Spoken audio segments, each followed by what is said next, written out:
you for tuning into TTV. I'm your host, Toya, and today is Magnificent Monday. And I hope your week is off to a wonderful start and that you're having a magnificent morning, day, afternoon, whatever time you listening to us. I hope everything is going very well for you. But let's get started. But oh, wait, two things before I do. One, please like, subscribe, and share because if you get anything out of this content, chances are someone else will as well. So share it with those you know, love, and care about. And then the other thing is I am a distributor for Young Living, which is the best essential oil company in my opinion. They're not a sponsor for me, but I do get compensation off of sales. So please check out the link below. Help your girl out and actually get your essential oil needs. They also have stuff on there to help you learn more about essential oils as well. So check it out. Of course, after the video. But today, I wanted to go over the topic is for today is living with one dog. And the reason I did that is, y'all know I recently lost my 16-year-old Cocker Spaniel. His name was Freddie. And he passed away a couple of weeks ago.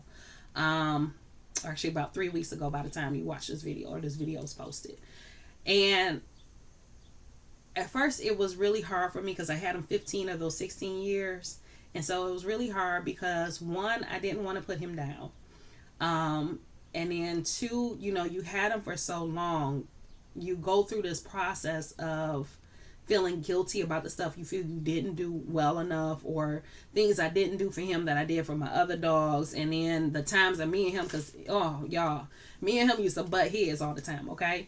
At the same token, I knew he loved me. I knew he cared about me. And I hope he knew I loved and cared about him. I think he did, you know, because how he would greet me, and I would always make sure I had time for him, you know, pet him, spend time with him. And I always tried to make sure things were even. Like if I saw my son give, you know, my one dog some chips, well, did you give something to Freddie? You know, go get Freddie some. And he was really an instrumental tool for me in learning how to be a better person.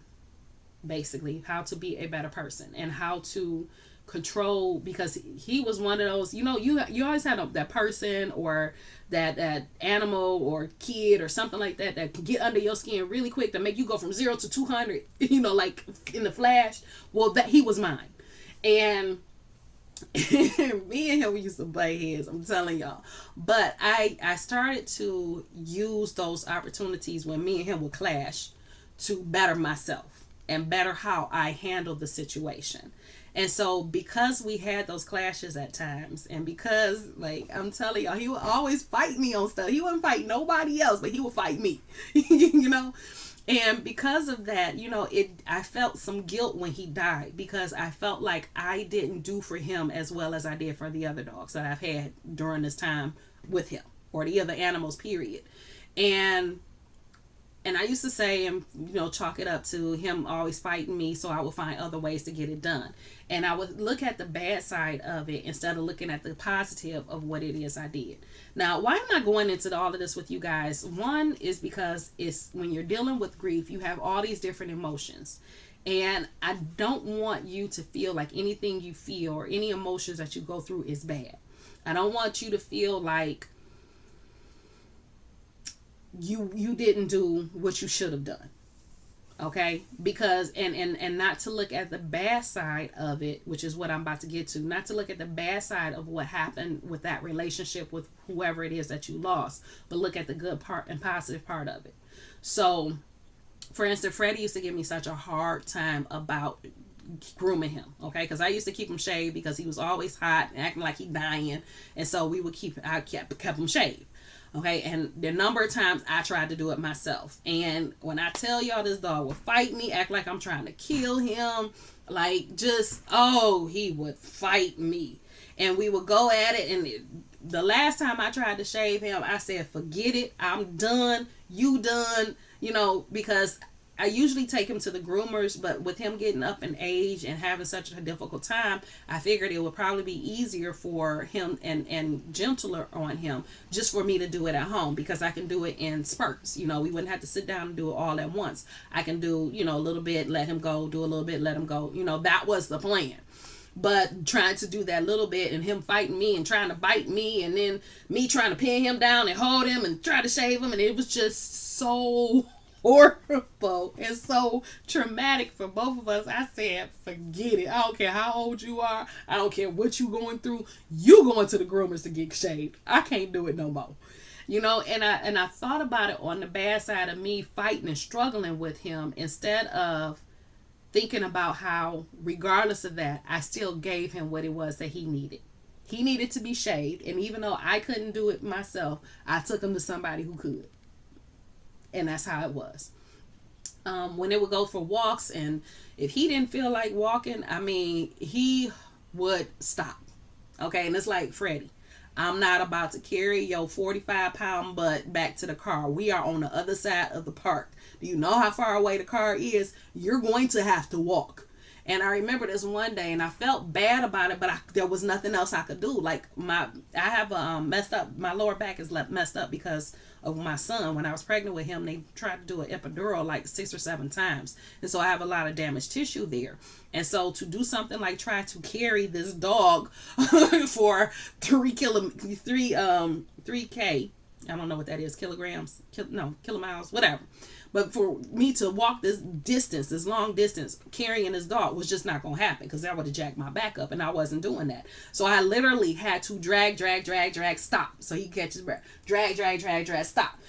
And I had to do that all the way back to the car because he was fighting me so bad.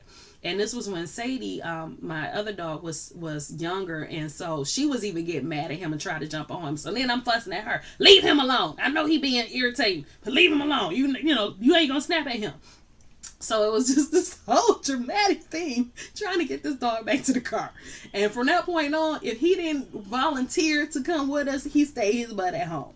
And so I when he passed, I actually felt bad about that he didn't go on the walks as often. But then I had to remind myself he didn't want to. It wasn't something he enjoyed. And sometimes when he would come, and even if he was the one who initiated and he saw me getting her ready and came up like, yeah, I want to go too. And I would get him ready to go. And then we get to the park, he's like, I changed my mind. I didn't want to do this. But because he made that decision, he didn't fight me as much, about going through the park.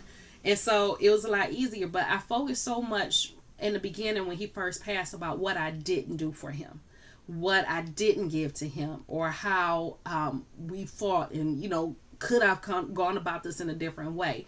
And I didn't think or focus on what I did do for him. So like I said, I took him to the groomers. I took him for walks when he wanted to go for the walk. And then I even started just short walks around here because I knew he needed to walk for his digestion and keep stuff moving. So I would take him for little short bursts around here, and he was fine with that. Going a small distance. And when he got to the point where he was chugging like, I don't want to go no more, then we would turn around and go back. So he enjoyed that part, and I made those changes for him. When he was having a hard time with the dry food and losing teeth and stuff, I started making him food. I started putting herbs and stuff in there, helping him with his pain and helping him with, this and that. So I started to I gave him what it is he needed. It just didn't look like what it did for my other pets. And so what I'm saying to you is that you may not have given that person that you're grieving or that person that you lost. You may feel like you didn't give them what they needed, or you didn't give them things that looked the same way as you gave to somebody else, but you gave them what they needed. Everything that happened between you and that person happened, or animal, pet, whatever. Everything that happened between you two happened for a reason. And it was a reason it went like that. And if you had any love or any care for that person, they knew it. Because there's no doubt in my mind that Freddie knew how much I loved and cared for him. Okay? Anybody that knows me knows that once something is dead, I don't touch it. I don't care if it's a bird. I don't care if it's a spider. I don't care, whatever it is. Once it's dead, I can't touch it because then I feel like stuff is crawling all over me. Well, when Freddie passed, he passed outside, and I picked his body up and carried it into the house. That's how I knew for myself that I loved and cared for that dog, and I did the best I could for him. For where I was. For where I was in life, I did the best I could for him, because even my cat, when she died, and I love the mess out of her. I don't really want another cat unless she comes back to me. Unless she is reincarnated and comes back to me, I don't even want another cat. And that's how much I love this cat. And I didn't even pick her up. I didn't touch her when she passed. Somebody else had to come do it. And so it was a big deal, and I recognized that when I picked him up and carried him into the house, because I wasn't going to leave him outside. Um so with that being said, don't beat yourself up. Reevaluate how you're looking at your relationship with that person, because it's probably not as bad as you think it is. It just probably doesn't look like does for most people in your life. But if you had any love or you cared about that person, then you showed it in a way specific to that person.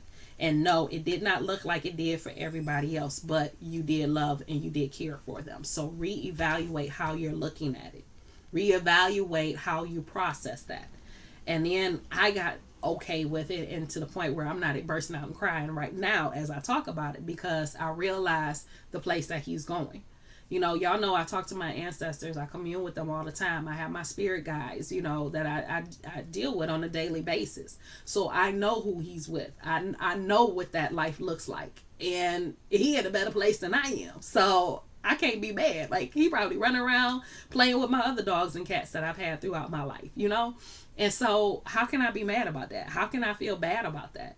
You are in a place of love and light and just happiness. So I can't be mad over that. I can't be sad and depressed over the loss, because even though you're not here with me, I know where you are is a beautiful place. And so all of that together, me realizing that, yeah, I did show how much I loved and cared for him. Like, even when it came down to the treats, I made sure there were treats that he had that he could consume. Like, I knew he had, some of his teeth were gone. So I made sure that he had soft stuff that he can eat as his treat. And then my other dog had hers. So it was different things that I did to accommodate him and show him that I loved and cared for him. Even though it didn't look like it did for any of my other dogs, it was specific to him. And I understood that part of his mission in being with me was to teach me to be a better person. Okay, teach me to grow. And so I understood that, and I strive for that. So with all that being said, look at your grief differently. Okay, if you're one of those that's beating yourself up for it, just look at it differently. Because I'm quite sure if you were to change how you look at it, it probably wouldn't hit you so hard. So that's all I have for you guys today. If you enjoyed this or got anything out of this, please like, subscribe, and share. And I will talk to you tomorrow.